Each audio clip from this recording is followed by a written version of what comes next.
Assalamualaikum warahmatullahi wabarakatuh. Saya Maulina Suciati, NIM 007 dari kelas 4A, dan kali ini saya akan menjelaskan tentang tata cara uji T di Excel. Untuk soal yang pertama, data hasil uji kemampuan menghafal siswa terhadap istilah IPA dalam bahasa Inggris dengan dan tanpa bantuan YouTube. Nah, kita berasumsi bahwa data tersebut berdistribusi normal. Kemudian, parameter yang akan diuji adalah rata-ratanya dengan H0. Tidak ada perbedaan rata-rata banyak istilah IPA dalam bahasa Inggris yang dapat dihafal siswa dengan dan tanpa bantuan YouTube.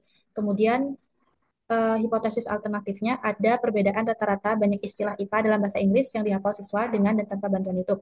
Kemudian taraf kepercayaannya itu 95%, yang artinya taraf signifikannya adalah 0,05. Menggunakan uji T independen karena kedua dari sampel ini adalah yang saling tidak berhubungan, saling bebas. Sehingga kita mengujinya dengan uji T independen.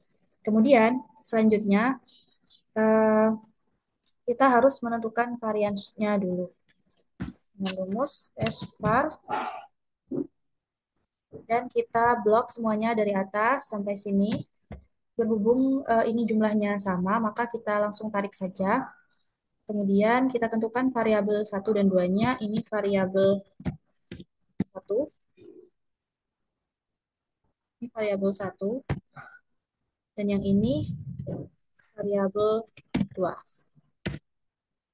Variabel 1 lebih besar daripada variabel 2. Kemudian langsung saja kita uji F atau uji homogenitas. Nah, kita blok untuk variabel pertama dan juga untuk variabel kedua. Label.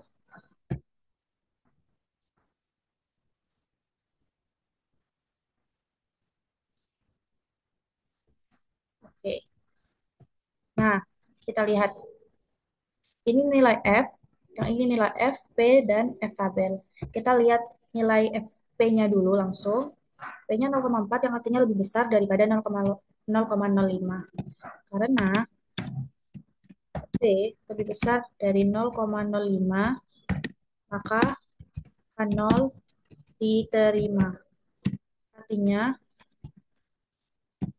kedua data ini bersifat homogen. Kemudian kita cocokkan dengan nilai F-nya. Eh, Nilai F-nya itu 1, yang artinya 1 ini lebih kecil daripada F tabel, tapi juga lebih besar daripada min F tabel. Atau bisa kita tuliskan min F tabel lebih kecil dari F, lebih kecil dari F tabel. Nah, maka H0 diterima. Setelah kita tahu data ini bersifat homogen, kemudian kita lanjut ke uji T independennya.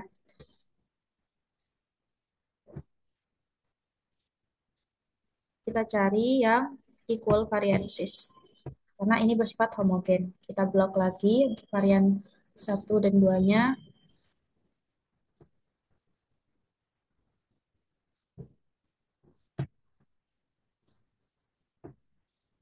Nah, di sini ini T, ini P. Dan yang ini T tabel. Oke, kita langsung lihat nilai P-nya 0,2. Artinya lebih besar, 0,2 lebih besar dari 0,05. Karena P lebih besar dari 0,05, maka H0 diterima. Sesuai dengan yang ini ya. P-nya lebih besar, maka H0-nya diterima. Karena kita lihat juga T-nya itu 1. 1 lebih besar daripada min T tabel. T ini min 2, tapi juga lebih kecil dari T tabel 2. Jadi kita tulis min T tabel lebih kecil dari T, lebih kecil dari T tabel. Maka 0 diterima. Nah, setelah itu kita simpulkan buat kesimpulan. Nah, karena hasil akhirnya adalah H0 diterima, maka yang diterima adalah yang ini. Bahwa tidak ada perbedaan rata-rata banyak istilah IPA dalam bahasa Inggris yang dapat dihafalkan oleh siswa dengan bantuan YouTube atau tanpa bantuan YouTube.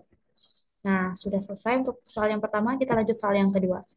Di soal yang kedua ini tentang data hasil uji kemampuan pedagogi guru IPA sebelum dan sesudah pelatihan. Nah, kita berasumsi bahwa datanya berdistribusi normal, kemudian parameter yang diuji adalah rata-rata dengan H0, tidak ada perbedaan rata-rata kemampuan pedagogi guru IPA sebelum dan sesudah pelatihan. Kemudian hipotesis alternatifnya H1, ada perbedaan rata-rata kemampuan pedagogi guru IPA sebelum dan sesudah pelatihan. Nah, taraf kepercayaannya tetap 95%, yang artinya taraf signifikannya 0,05 menggunakan uji T dependent karena dua data ini data yang saling berhubungan. Jadi sebelum uji datanya kita tentukan variansnya dulu. Nah, seperti yang tadi tinggal di blok dan karena nilainya sama ditarik saja. Kemudian yang ini variabel 1, variabel 2. Oke. Langsung saja dilakukan uji T. Uji T yang dependent. Kita pilih yang two sample for means, pair two sample for means. Kita blok range-nya,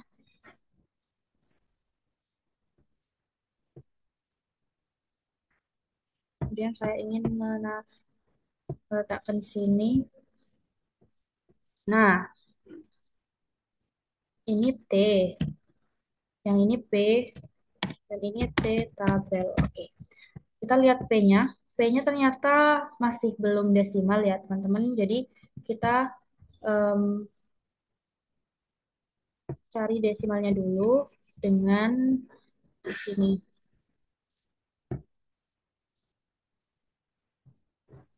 Nah, agar kita tahu ini sebenarnya berapa. Oke, ternyata 0,000001. Yang artinya nilai P-nya itu lebih kecil daripada 0,05. Maka H0 ditolak sehingga sehingga H1 diterima. Kita cocokkan lagi dengan nilai T-nya. Nilai T-nya itu min 7.